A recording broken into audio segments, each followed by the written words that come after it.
તો વાવ્યા તો ખરી, પણ એનો ઉછેર કરવાની સમાજે જવાબદારી લીધી નહીં.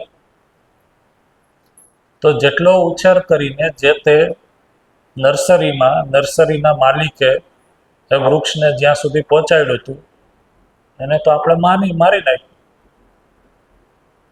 તો સમજ્યા વિના જે વાવેલું છે એ પણ ઉછેર નથી થતો, એટલા માટે એ પણ ઠીક નથી. તો સમજ સાથે વાવશું તો આપણે શું કરશું?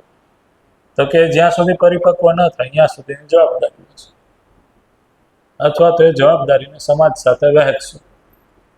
તો અમે લોકોએ એના પછી છે NSSમાં એવો નિયમ કરી નાખ્યો કે ત્યાં જ વાવશું વૃક્ષો જ્યાં આજુબાજુના વ્યક્તિઓ 5 વર્ષ સુધીની જવાબદારી લે.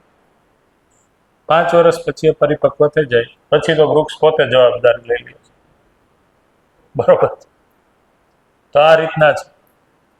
તો આપણે ઘણા સાર્થક કામો કરીએ છીએ, એ પણ નિરર્થક કરીએ છીએ, કારણ કે સમજની કમી છે એટલામાં. તો માણસ વ્યવસ્થાને ઓળખશે પ્રકૃતિમાં તો એને આધીન થઈ નથી.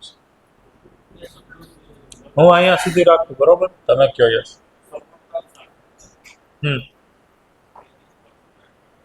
સફળતા અને સાર્થકતા ઓકે કરીએ, અહીંયા સુધી રાખીએ.